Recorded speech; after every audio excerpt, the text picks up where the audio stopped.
what's really in them. I'm gonna get straight down to they talk about the nutritional stats right here, but let's get straight down to the ingredients themselves, okay? And we're also going to talk about the international difference between the U.S. and the international chains. So perhaps one of the most shocking things about the fries is just how much goes into them. If you're cooking at home, you probably just expect to use, potatoes, oil, and salt. McDonald's fries have 19 ingredients. 19 ingredients in total. So let's get right down to what's inside of them. Beef flavoring. One of the many ingredients is a natural beef flavoring. This was introduced once the restaurant put to an end cooking the fries in actual beef meat. So they used to cook it in actual beef meat. Beef flavoring itself, the exact ingredients of which aren't required to be disclosed by the company who makes it. So we really don't even know what's in the beef flavoring.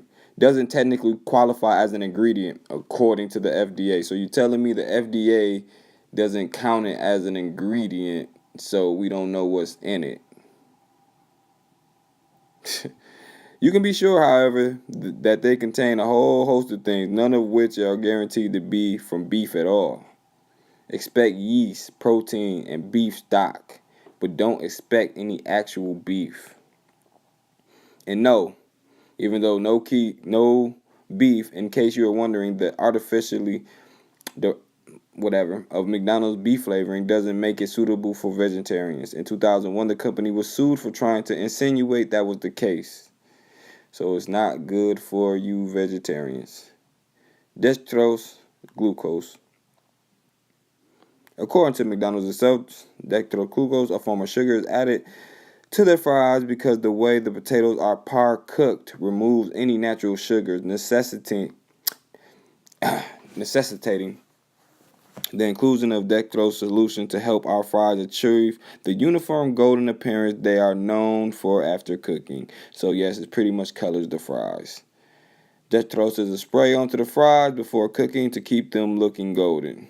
Dextrose sugar is actually commonly used in baking and constitutes one of the ingredients of McDonald's fries, which remains uniform around the world, even in countries which use far less ingredients that are utilized in the U.S. So they use it all across the world. TBHQ, otherwise known as Teteri but something, is a chemical preservative derived from butane, which is used to extend the storage life of many foods. Something from butane is in your fucking... Unsurprisingly, considering you'll find it in most processed foods, it's one of the many ingredients included by McDonald's fries.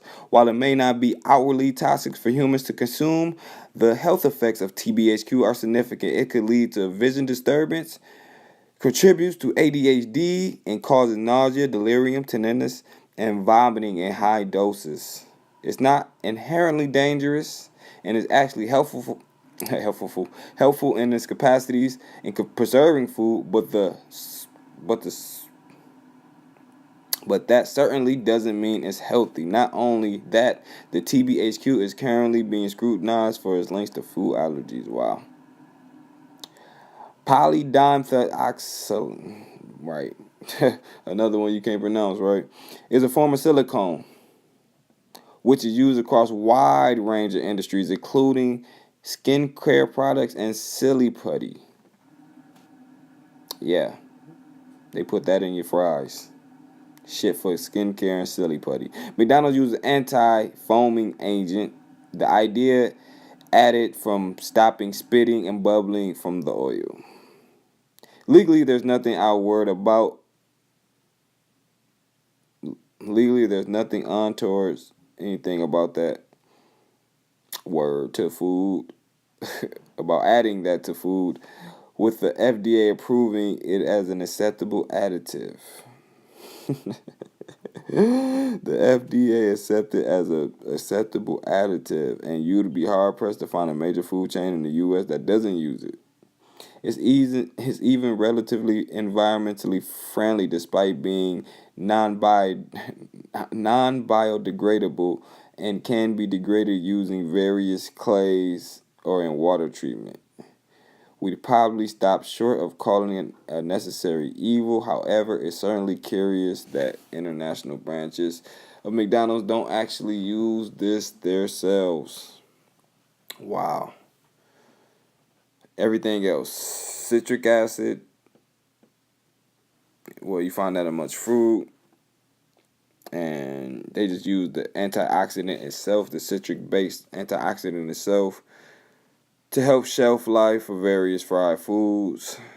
Then you got the hydrolyzed wheat and milk, the former used in hair products and the latter used in baby formula.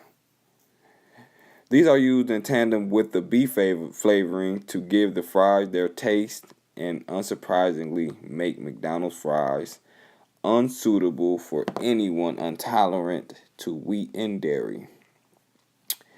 Yeah.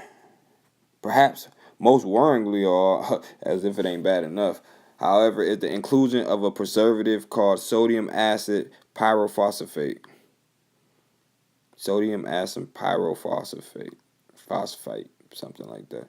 Which not only sounds like a pretty good name for a chemical weapon, but has been linked to a wide range of health issues, including obesity, diabetes, and cardiovascular disease. That's just crazy. It's not crazy to y'all yet. This is fucking nuts.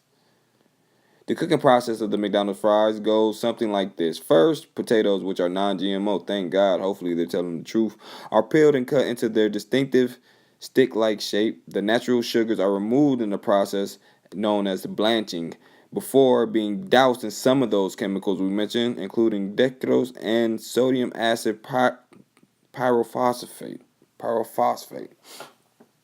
Here the fries get their color. They're then partially fried in oil, more on that later, and the beef flavor and hydrolyzed wheat and milk is added. After this, they're frozen, shipped to the restaurants where they are fried in more oils, and this is where the TBQ are added to after they're cooked. Salt is added to the fries, yada yada yada. Trans fat, one of the most unhealthy, lies in the hydrogenated soybean oil in which they're fried. The oil facilitates the inclusion of trans fats into the cooking process. Trans fat, of course, are exactly as bad as reputation suggests, and diet in high trans fat can lead to cholesterol, heart disease, and stroke problems. McDonald's came under scrutiny over 10 years ago when it revealed the fatty contents of their fries were greater than previously thought. Today, hydrogenated oils are still used in fries, so they're not going anywhere, basically. The international variations, basically the international chain of McDonald's, perhaps the most damning indictment against McDonald's fries, the fact that the extravagant pointlessness of many of their ingredients is the simple fact that most of the things you'll find aren't even in most branches outside of the U.S. So most of these ingredients aren't even outside of the U.S. According to the McDonald's, their Indian branches only use potato, salt, vegetarian to fry in small amount of dextrose. So they only use a small amount of dextrose. The same case in the UK where McDonald's points out non-hydrogenated oils are used in the cooking process in branches across the world, including Australia, Denmark, and Israel. McDonald's uses canola oil to make their fries, again removing the need to include trans fat. The corporation may insist on the need using these ingredients. It does, but it says a lot. Pretty much every other country refuses to do the same. Should